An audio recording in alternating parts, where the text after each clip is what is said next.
Why, hello, everybody. This is Eric Vierthaler92, a.k.a. Eric the Tyrannoceratops, here once again. So, I don't know if anybody else has done this before. So, I don't want to take too much credit. But, if I'm the first one to do this, then then kudos to me, I guess. I'm going to review my own movie. How often does that happen? I mean, most of the time, movie reviews on YouTube, it's people reviewing movies made by someone else. So anyways, I don't want to waste time. Let's get straight to the point. So, I wanted to make a movie my entire life. There were many attempts. I remember in high school, I tried making a horror movie version of Willy Wonka and the Chocolate Factory called The Chocolate Factory, but that didn't go anywhere. Then I tried making a short film about a teacher I had who passed away. That didn't happen. And I tried Dumb of the Dead after high school, and that crashed and burned. So, when Dumb of the Dead didn't work out, I was pretty devastated about that. Because I poured my heart and soul into that project. That movie ended up causing me a lot of pain, actually, because I didn't get it made. And, that's actually one of the reasons why that I ended my Things That Piss Me Off series at one point, because I was wanting to move on to bigger and better things. I didn't want to just be stuck making Things That Piss Me Off videos for the rest of my life. But what I took for granted was how much those videos brought people joy in their lives. And that feels good, knowing that I brought people joy in their lives. And the fact that my Pissed Off series has inspired other people to make their own pissed off videos. So, Dumb of the Dead didn't work out, so I, due to popular demand, I brought back Things That Piss Me Off. And I thought, well, I guess this is the closest that I'll get to making movies. It's a lot easier when it's just you doing all of it. It's a lot easier when it's just you doing all the camera work, just you doing all the acting. But then the downside is, it's like that you can't get some camera angles that you could have gotten if someone else was there. That was one of the upsides to the Things That Piss Me Off movie. So, came up with the idea because of Dino King, 213, I believe. He said in one of his live streams, "Hey, Eric, you should have the country music CD come back for revenge, and you should do a Dinosaur Deniers Part 3. Right there and right then, the light bulb went on in my head, and I'm like, yes, that is genius. But I thought, okay, if the country music CD is going to come back, that's a pretty big event for the series, because the CD hasn't been seen in over a decade. So I thought, okay, that right there could be movie material right there. And then I thought, oh man, wouldn't it be hilarious if I did a parody of Avengers Infinity War and Avengers Endgame, but instead of the snap turning people into dust, the snap turns people into deniers of dinosaurs instead? Then I thought, okay, Things That Piss Me Off, I feel like, is popular enough where there is an audience for a film adaptation out of it. So, I couldn't get funding for Dumb of the Dead, so I thought, okay, for the Things That Piss Me Off movie, it's not even going to have a budget at all. Work with what you have. And I felt like that would work for Things That Piss Me Off, because the entire series never had a budget in the first place. So I knew, for a movie that's a no-budget movie, you shouldn't take it too seriously. And the entire Things That Piss Me Off series never really took itself too seriously in the first place. Excuse me. So I wanted to embrace, just how the fact that it had no budget. That's why that I put that line in the movie, like where I broke the fourth wall when I said, yeah, we didn't have the budget for a real dinosaur. And out of all of the lines in the movie, that's the one that got the best reaction. And that's what I was hoping for. I never really broke the fourth wall in the other Things That Piss Me Off series, in the other episodes. But I thought that for the series, it works, to break the fourth wall. Even though it's a really goofy movie, I still wanted to have a message to it. The message of the movie is how we shouldn't ignore science, and how that we should not betray our intellect. If there is evidence for something, you shouldn't just ignore it. You always follow what the evidence says. You shouldn't be willfully ignorant about things. And I felt like that's a message that really needs to be heard during the pandemic. So the movie's not entirely pointless. So I give myself credit for trying to give the movie a message, being subtle about it, but yet not too in your face. Because some people have complained about that with some other movies, how the message for so-and-so other movie out there was too in your face. It's like, okay, we get it. For this, I tried not to do that. I think I did a pretty good job at that. But maybe somebody in the comments will disagree. So I thought I did a good job with the characters, making them all unique from each other, giving them their own personalities. And some of the shots I did with the CD actually were pretty menacing. And it's weird to say that a Justin Bieber CD was menacing. and during the reveal, when the main villain of the movie is a Justin Bieber CD, oh man, that's one of the funniest parts of the entire movie, because that's just hilarious. The villain of an entire movie is a Justin Bieber CD.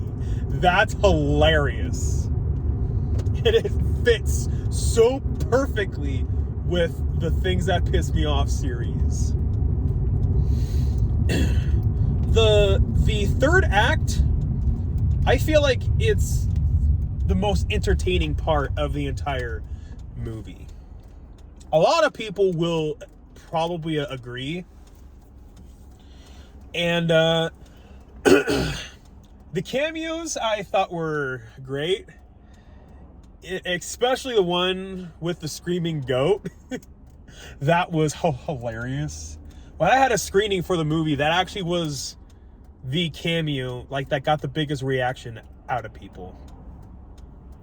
So, it may sound like that I'm praising my own movie, but I'm gonna be honest.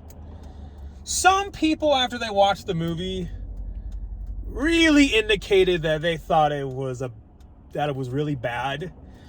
And to be honest with you, I can understand why. And especially with the pacing. Now, I get it. That first hour dragged.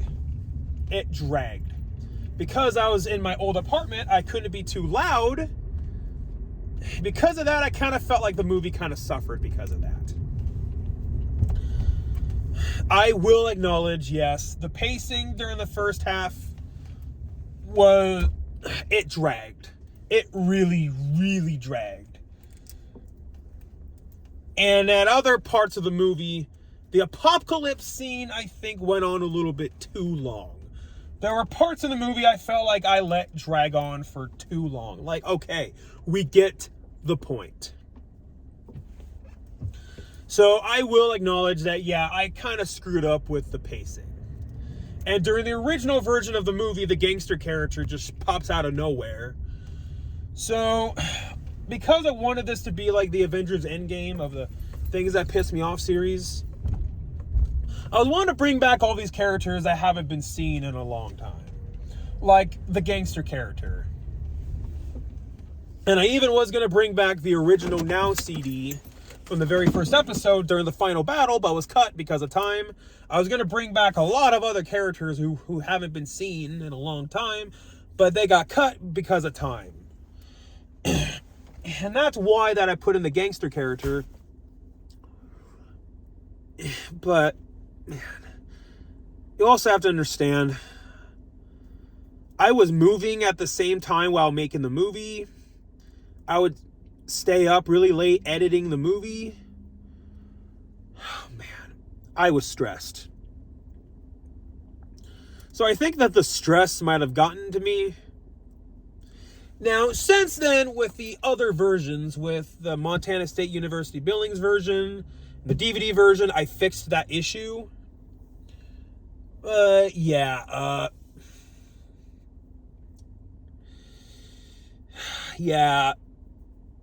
that part, yeah, it comes out of nowhere. It's like, okay, who are you? And